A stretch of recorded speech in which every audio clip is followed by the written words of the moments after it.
This is ACOFAE.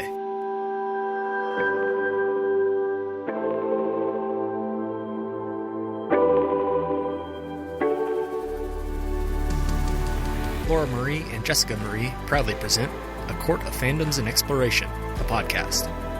Fair warning, everything the hosts say is explicit, full of spoilers and adult content and shall not be used against them. They have opinions. Let's try not to drag anyone for expressing themselves and just have fun for an hour. We all deserve it. This is a spoiler-free episode of Original Sinner with mentions of Hades and Persephone retellings. For full list, please see show notes.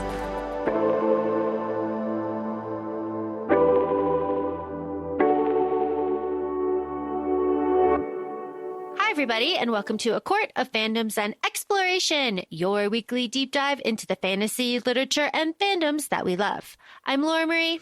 And I'm Jessica Marie. And today we are welcoming a very special guest and our new friend, Kait Ballenger, who is the author of her newest release, Original Sinner. Welcome, Kait. Welcome. Thanks so much for having me. Thanks for taking the time. Yes, we are so excited to have you. We really appreciate you taking the time, and we are so excited to talk about your newest release, Original Sinner. And we are very excited to kick this off. Jess, we have a question. We do have a question. So one thing I think it's important to say, thank you so much for providing us an e-arc of your copy. It was wonderful. We were able to read that. And then we also read the audio version. So you've made your book accessible for so many people. And then one thing that we both really appreciated and we're starting to see more of, but not so much, is that you provide an author's note at the beginning of your book, Original Sinner. And you have the triggers, you have kind of like the importance of setting up the reader for the reading experience that they're going to go into with Original Sinner and some of the exposure that you might see there. But one thing that we also realize and really appreciate and recognize is that you included that author's note in the audio version as well. And that feels like a rarity thank you. I think that's really how we want to start. Thank you for including that because it's so important. Thank you. Yeah. Trigger warnings and content warnings, I think, are really important to me. As somebody who loves to read both in romantasy and in dark romance, I really think they're kind of necessary when you're delving into those more morally gray, darker characters.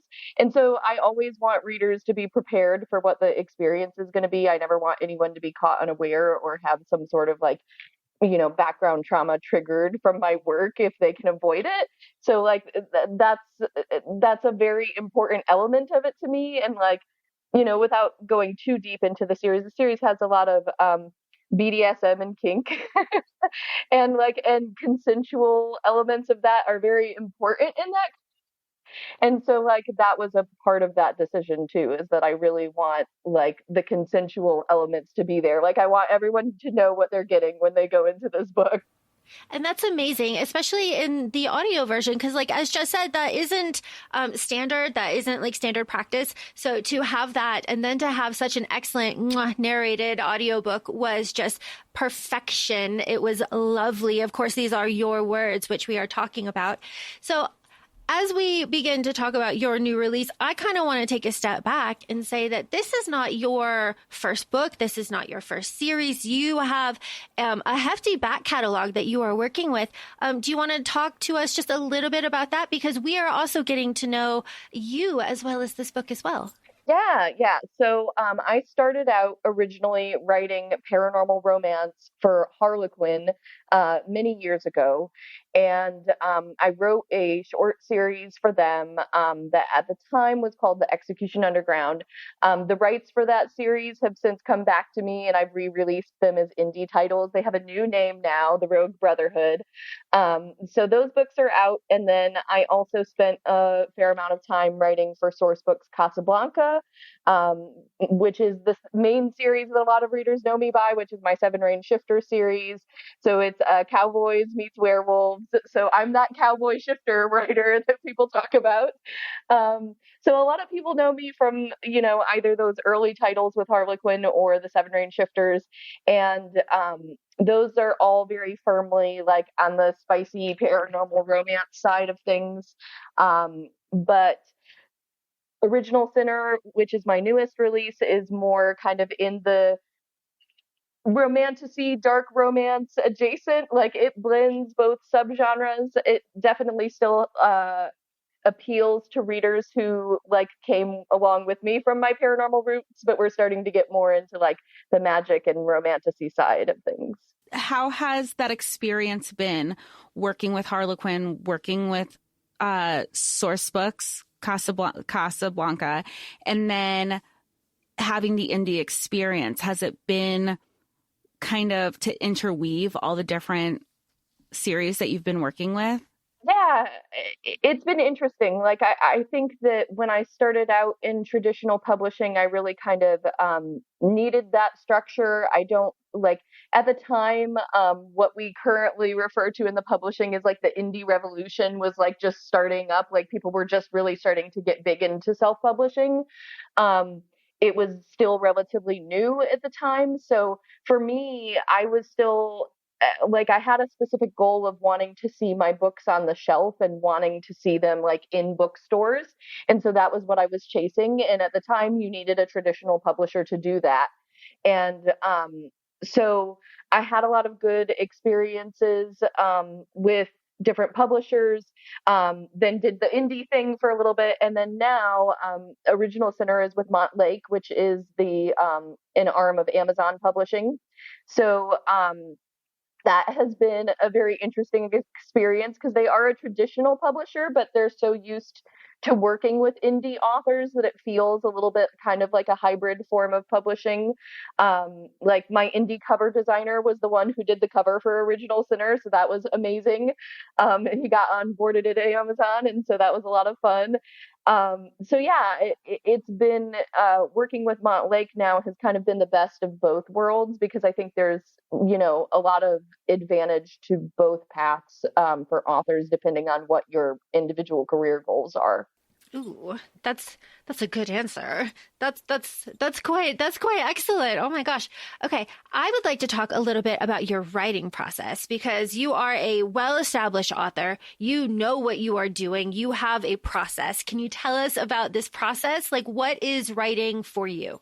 Yeah, so when I first started writing, like a lot of writers, I was just like flying by the seat of my pants, right? Like trying to like discover what I was doing and the best way to like, work through my craft and just get a manuscript finished, right? And so I didn't do a whole lot of plotting at the beginning. I was really just kind of trying to muddle my way through. And then I think as a writer, your process kind of refines and changes over time and also changes from series to series, depending on what you're doing creatively. So for me, I spent, quite a bit of time from when I first started writing, like what's now my Rogue Brotherhood series to writing my Seven Rain Shifter series, kind of moving towards, like integrating more plot structure and plot planning in my work before I was actually putting pen to page. I don't think I've ever considered myself what like writers would say is like a heavy like plotter. Like I would know the big beats of the book, like this is going to be turning point 1 and turning point 2 and the climax and the black moment. But there was still a lot of discovery happening in between those points, particularly when I was writing for source books and writing the Seven Rain Shifters. But for Original Sinner, this book was very much like just a rebellious act for me in all ways. I had been in between contracts and putting out a lot of proposals with not a whole ton of success and was getting really frustrated with that and with the traditional side of the industry.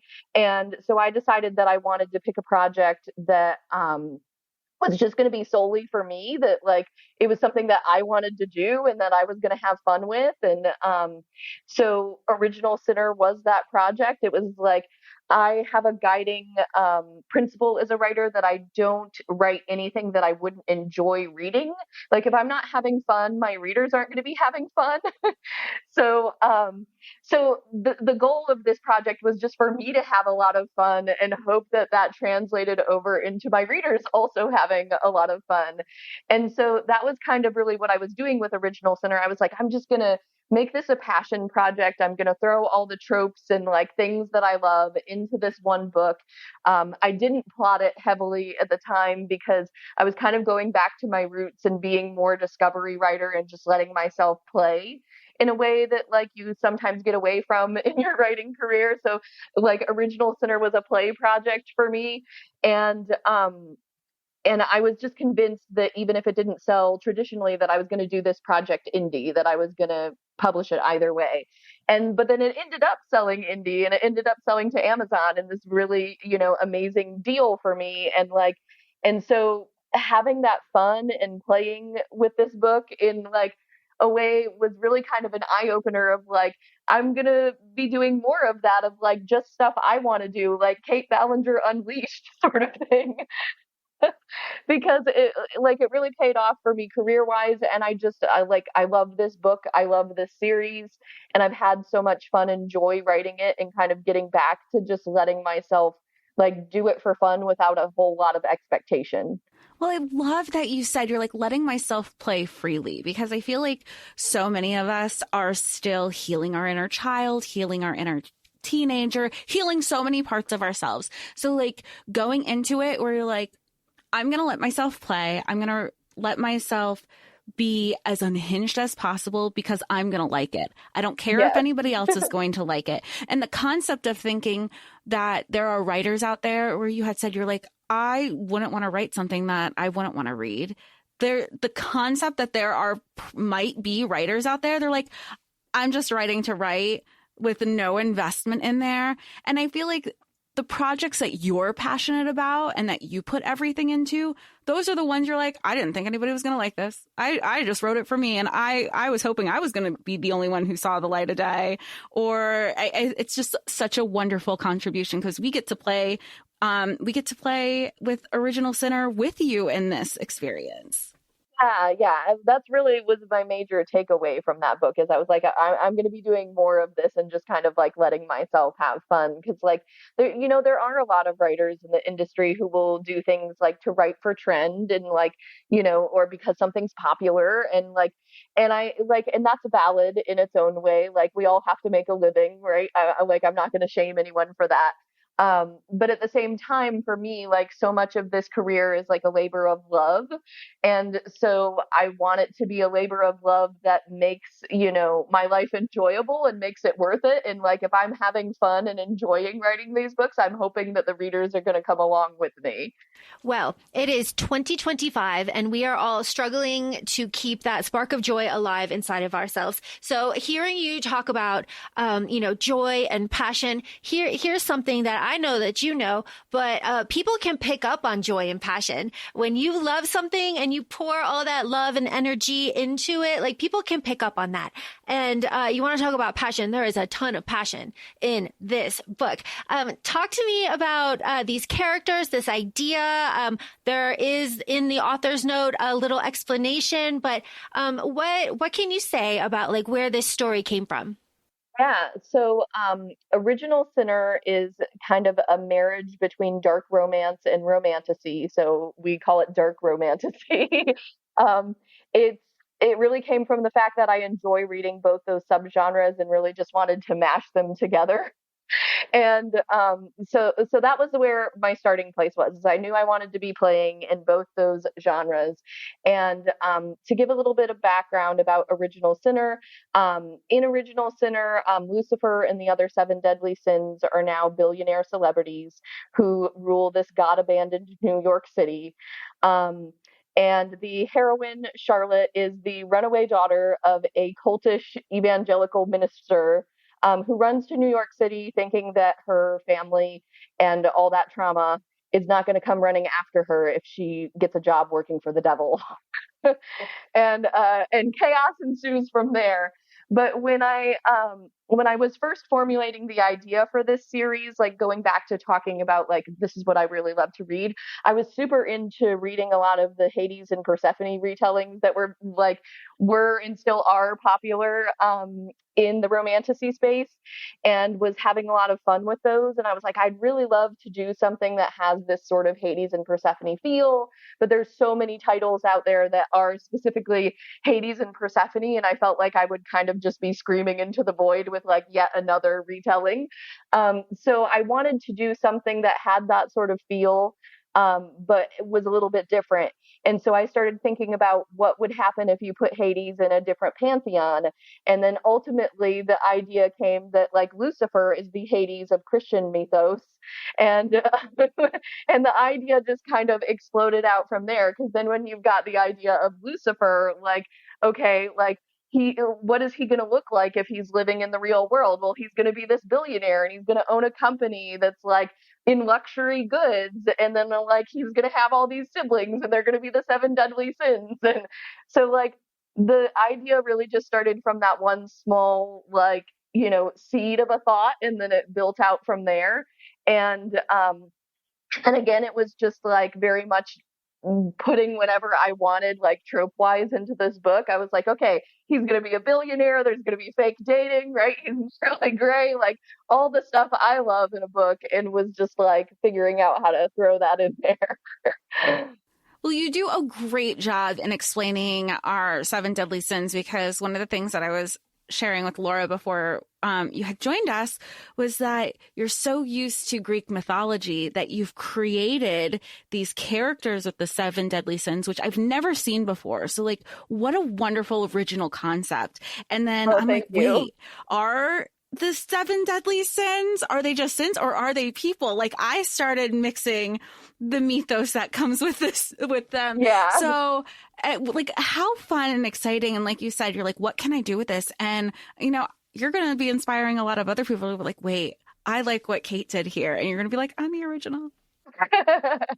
I mean, that's always a high compliment, right? When people want to do something similar to what you've done, like it's high praise. So the building out the seven deadly sins characters was really a lot of fun, because like, so in Original Sinner, it's what I guess I would call urban romantasy, in the sense that like humanity exists as we currently know it, but they are aware of Lucifer and his siblings and the fact that they're now topside, and they see them as these billionaire celebrity figures rather than supernatural beings, is the way they're kind of treated in this world, though we know that they are supernatural beings.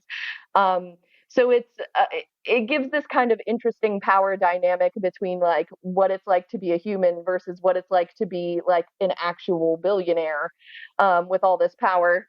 We won't get into how poignant that might be currently politically, but I hope that there's some messages in there like that readers can kind of take away.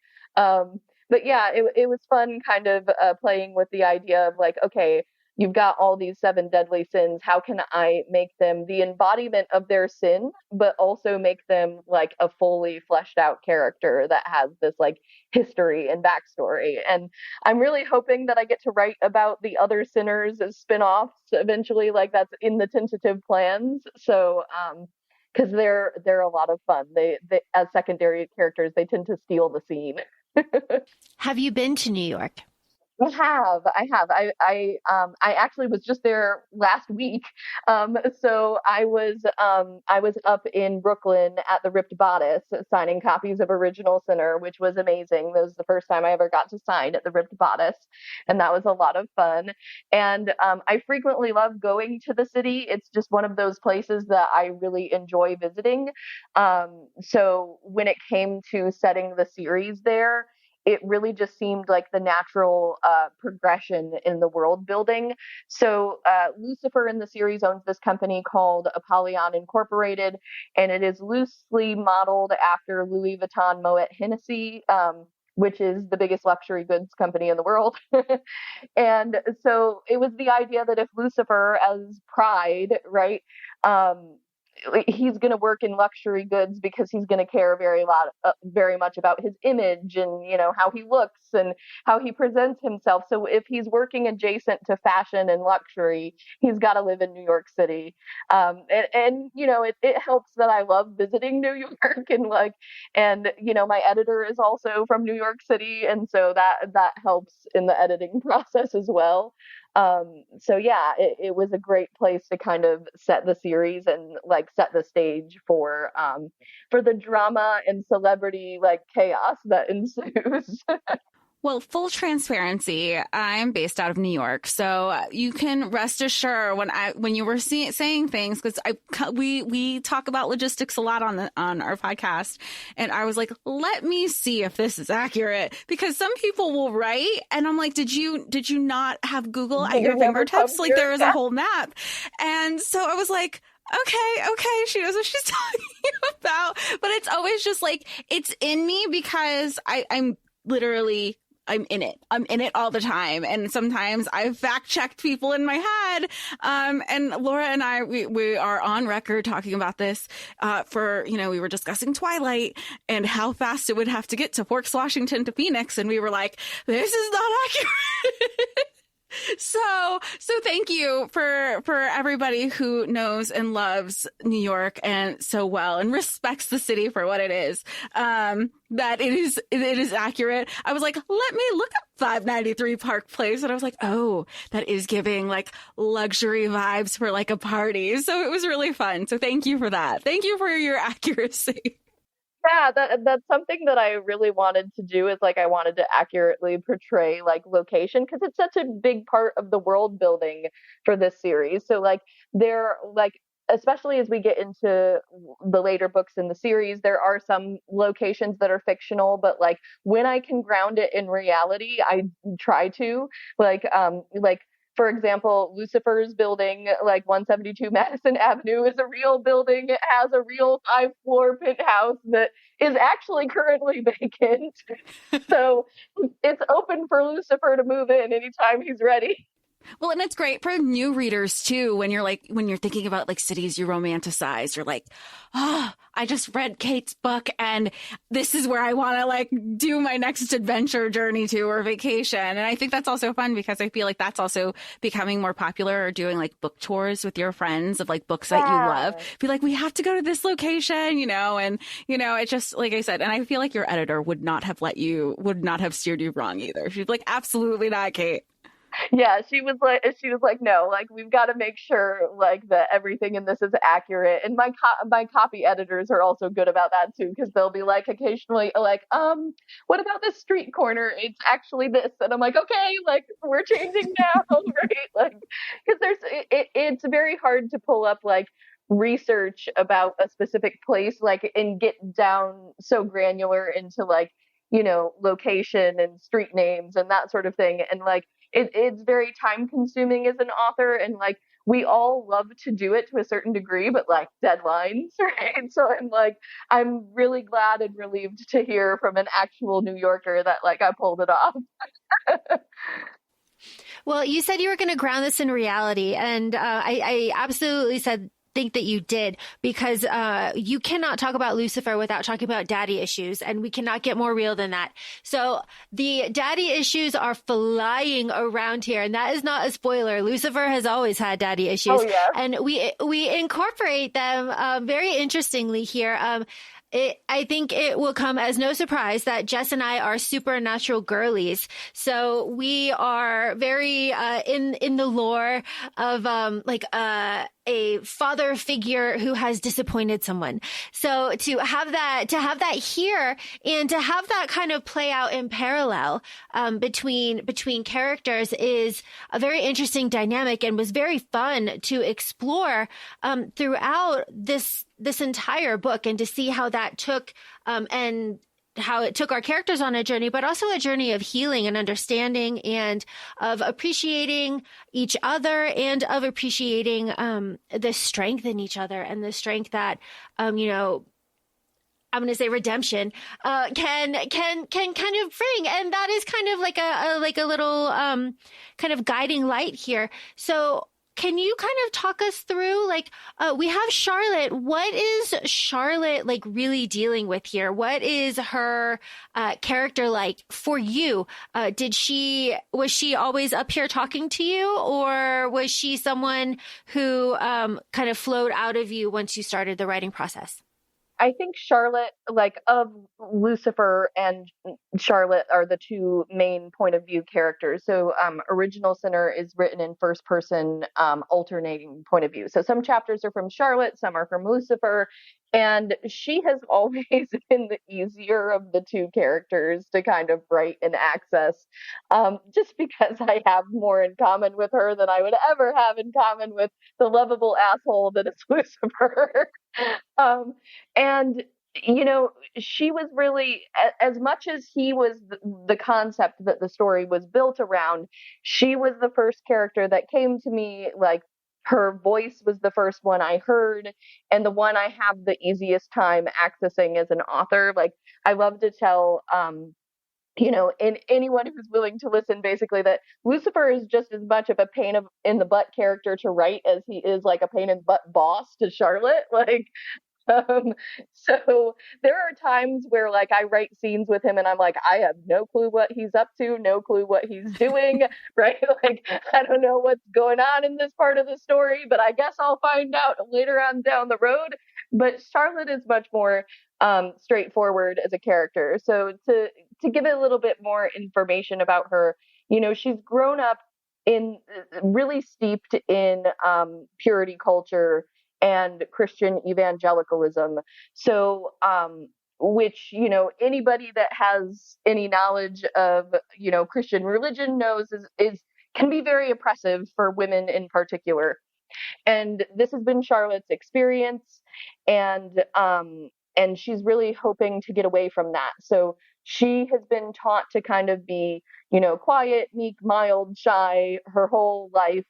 And she's attempting to break out of that when she ends up in New York City. She's trying to kind of get away from that past and really kind of reclaim who she is as a person, which is something she's never really had space to do, even though she's an adult at this point. She's been living in a religious culture that's really kind of taken her agency away from her. And so when she lands in New York City, she's really kind of trying to figure out who she is and kind of who she's going to become. And Lucifer ends up playing a very key role in that. This isn't too much of a spoiler, I think, since it's on the back cover. But so she ends up working in PR at Lucifer's company. She's assistant to the head of PR, and so she ends up in a lot of meetings with these big wigs, kind of out of her league, and then ends up butting heads with Lucifer in a really big way. And she decides, just after one particular incident with him, to write this really scathing press release about him. And his lack of a love life. And somehow that press release ends up getting leaked to the press, and then she has to fake date him because she's got to restore the devil's pride. So she's coming from this background of, we were talking about the daddy issues, right, of having a lot of physical and emotional abuse in her background, and Lucifer has daddy issues of his own. So I really needed something that the two of them could bond over, right? And like, when you first initially think of like this girl who's been raised in a very like purity culture setting in Lucifer, you're like, what in the world are they going to have in common, right? But ultimately, they both come from very restrictive religious backgrounds. They both have a lot of issues with the way they were raised as a result of that, are both kind of trying to get away from that and rebel in their own ways. And so that was really kind of the core of bonding the two of them together and showing that they actually have a lot more common than people would think they do. Well, bonding together. Well, let's talk about bonding together. This book is spicy. Yes, This book it's very is spicy. It's very spicy. So this is something that we ask our spicy authors. How do you approach these spicy scenes when you are writing them out? How do you keep track of the limbs? How do you know what is going where? Do you have, some people draw stick figures, some people use dolls. Do you have a method that works best for you? How do you approach these spicy scenes? I am like a character writer first and foremost. So like as much as I love world building and fantasy, like obviously I do, all my books exist in the paranormal and fantasy space, but I approach it like character first. So I'm really thinking about what is drawing these two characters together. What do they need from one another in an emotional sense as well as a physical sense, right? And I'm really focusing on a way to make any really spicy scenes specific to their character development. So like I want readers to feel like the spicy scenes are necessary elements to the story, right? Like they always have to contribute to the emotional arc of the characters and the plot. So I don't have it like, I wish I could say I was cool enough that I had like the Barbie dolls or the different things that like love to position and do like when they're writing sexy scenes. But for me, it's all just like I get in focus mode and like I put those blinders on and I'm like, okay, like it's go time. I'm just like thinking, like trying to get as much in the mindset of the characters as I can and think about what that experience would be like for them. And, and I love writing spicy scenes, like all my books are spicy. But Original Sinner really took that to the next level, right? Like, there is BDSM and kink in this series, like positively represented for those who are still scarred from 50 Shades. Um, and, so yeah, I tried to do good with the representation of that community and I hope I pulled it off. So it's, but I'm very much when I approach those scenes, I'm thinking first and foremost about how this furthers the plot, how it furthers the emotional development of the story. Cause like I love a good spicy scene, but it's gotta also like hit me in the feels. Like I want both like in a scene, ideally.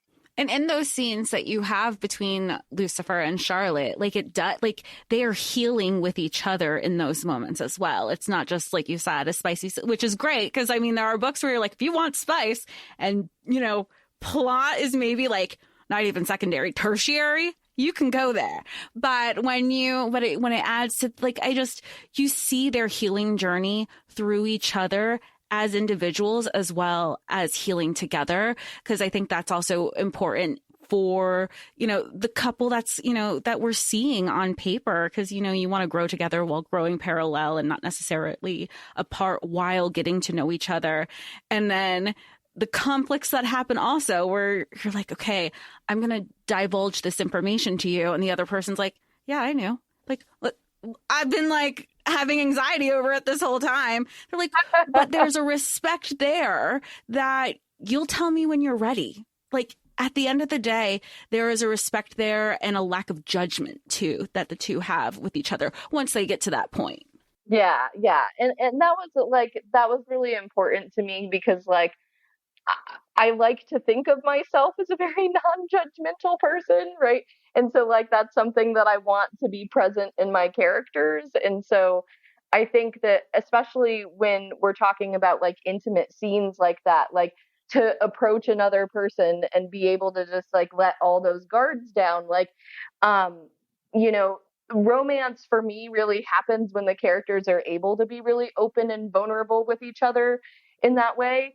And like as much as I like occasionally enjoy a book that's like spicy scenes just for the sake of spicy scenes, right? Like for me, it's ultimately got to be like a part of the plot, right? Like whether it's, the external plot or the internal plot line of like the emotions and the relationship of the characters.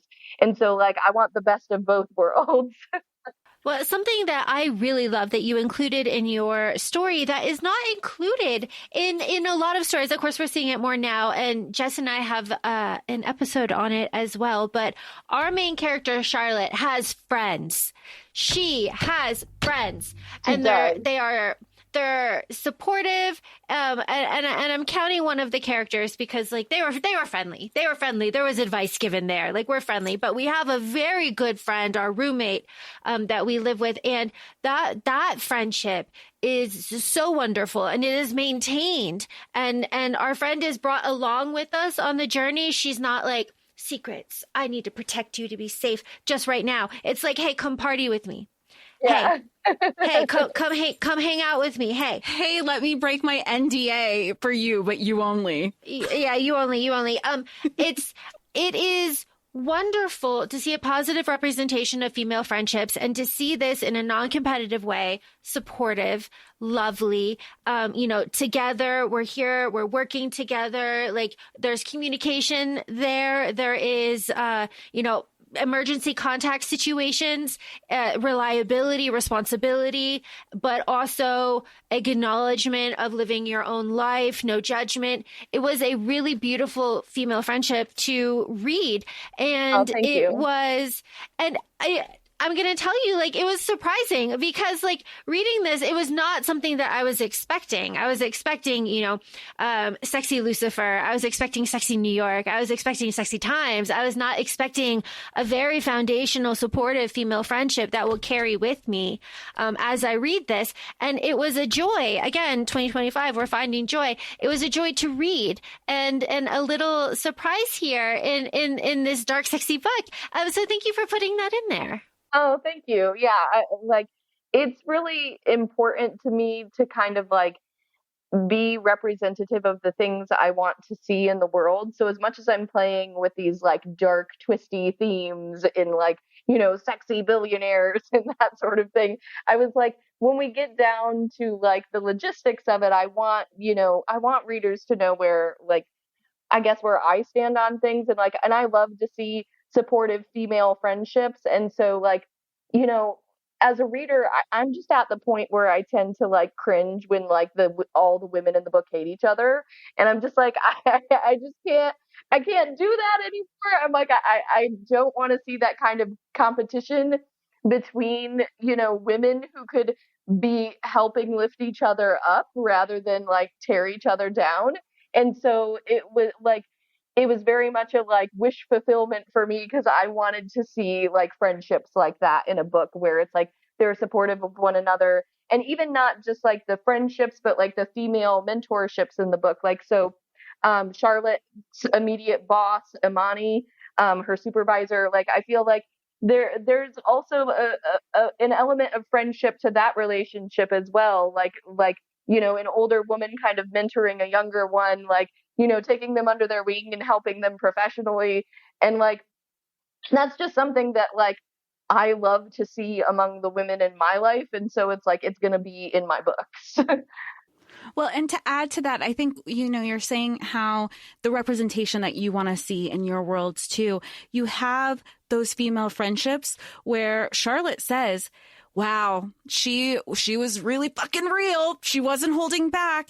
And I can't hold that accountable because that is what you do for people you love, that, I have to respect her for that, because if it were me, I appreciate that honesty. She's just looking to, she's looking out for me the way I would look out for her. And I also feel like with that, so many times that can get kind of messy and convoluted, that if you are honest with a friend, that automatically means there has to be this friendship fallout, this big fight. And not everybody is able to accept honest feedback when it comes to friendships, and that's still handled so delicately.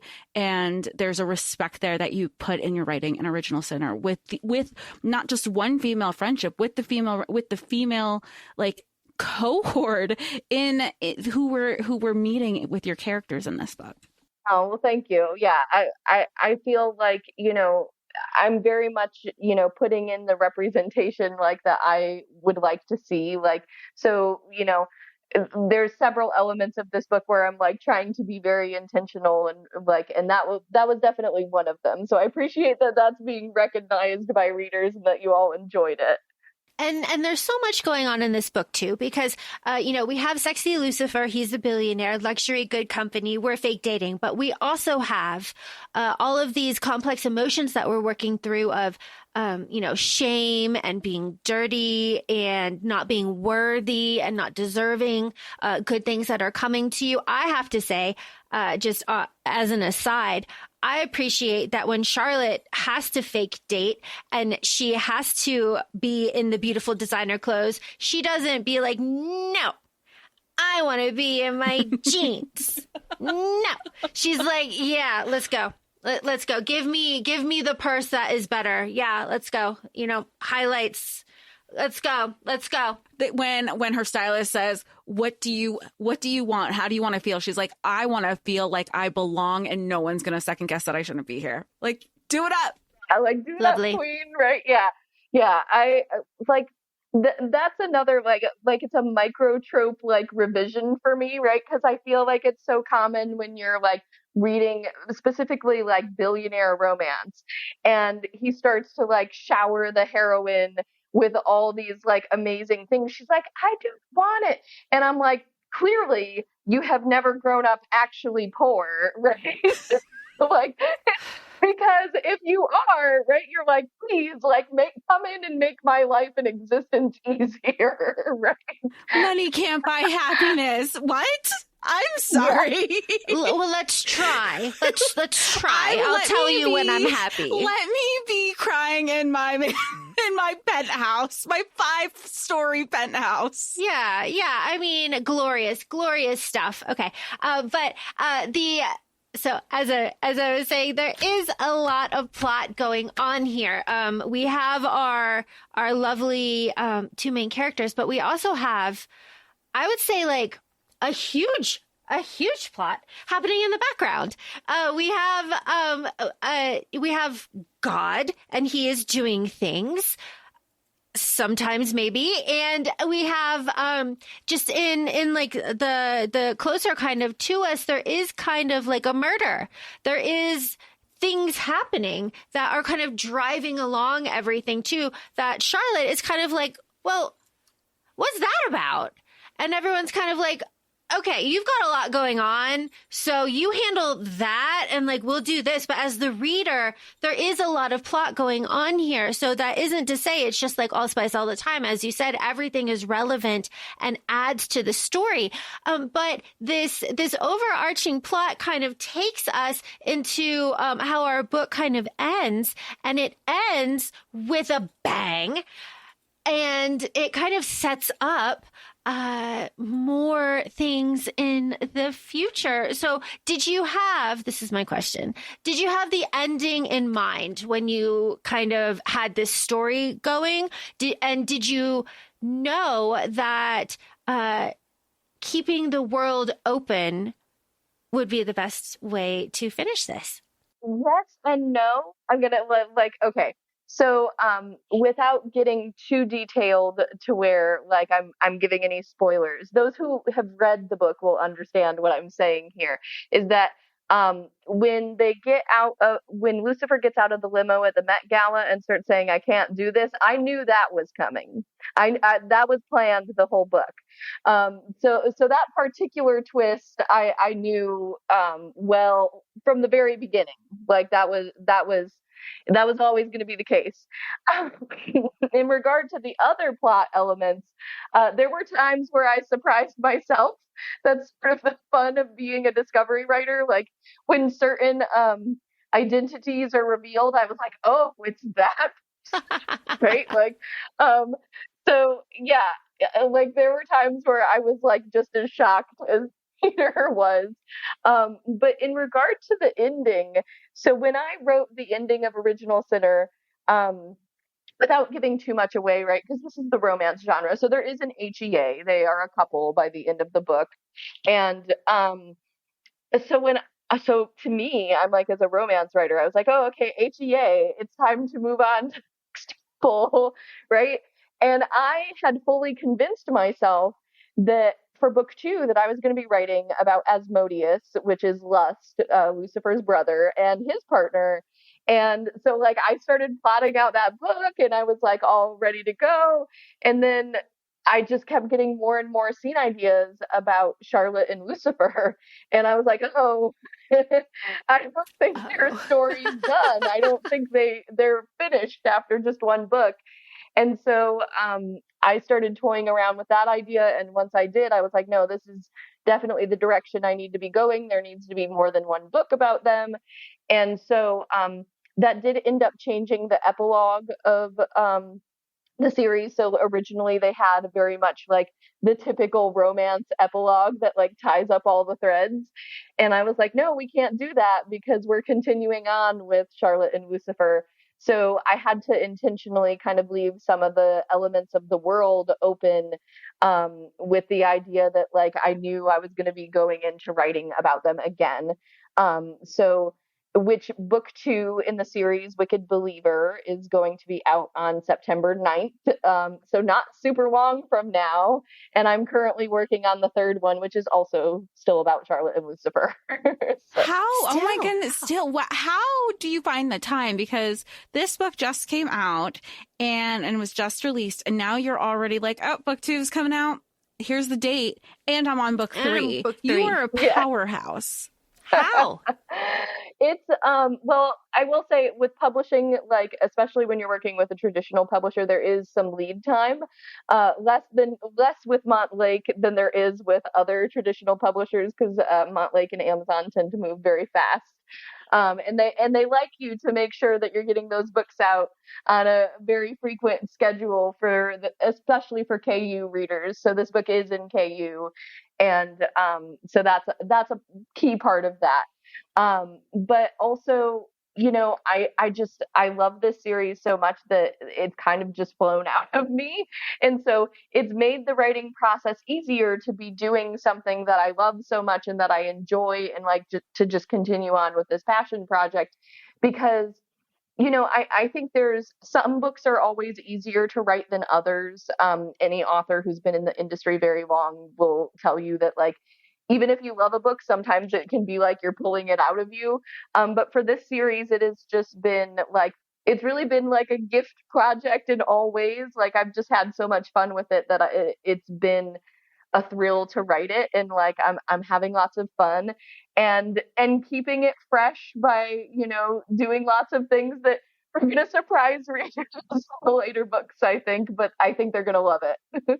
Oh, that is so exciting. Okay, so we are wrapping, and I am asking you, so we are so excited to see you.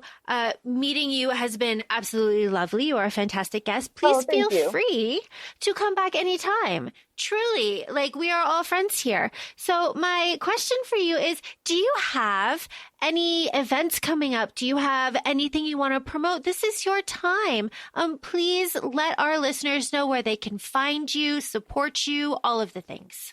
Yeah, so readers can find me online at www.kateballenger.com. I'm also on TikTok and Instagram frequently if you want to follow me on socials. If you've read Original Sinner and you're interested in bonus content like that original deleted epilogue I talked about, please go to my website. Like, there's a sign up for bonus content for my newsletter. And I frequently connect with readers there. I'm not currently traveling anymore for the release at the moment, but I will be doing some in-person events again closer to the release of book 2.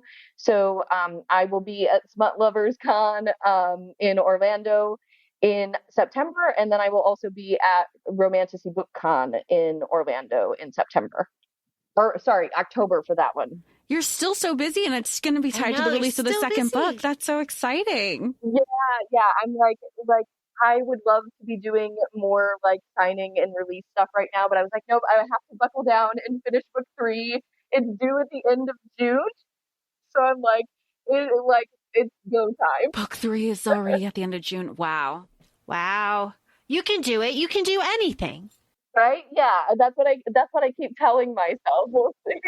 It's a good thing you are so creative, because you're like, I can't imagine like what your like murder board looks like with all the characters, and like as you're finishing book 3 you're getting this idea for book 4, but like you don't want to forget it, so you got to jot things down. I cannot imagine what your writer's wall looks like.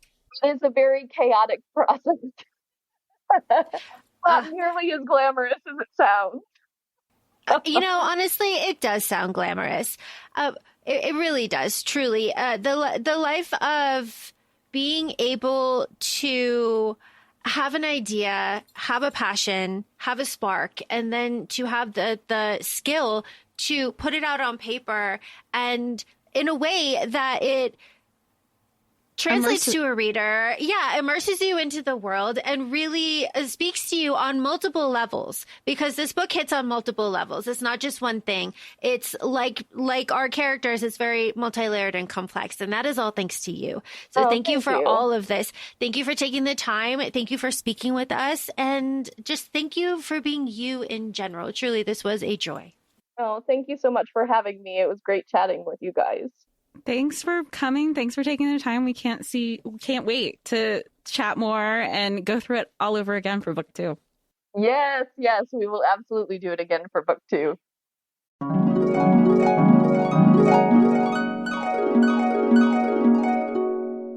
Please make sure you're following Kait on all of her socials. We'll make sure those are in our show notes. And as always, please feel free to follow us. We're at ACOFAE Podcast on Instagram. We're also both on TikTok, ACOFAE Laura and ACOFAE Jessica. We're also on YouTube now and Blue Sky. So let us know where you want to see us on socials, and we'll make sure those are in our show notes as well. We'll talk to y'all soon. Thanks. Bye.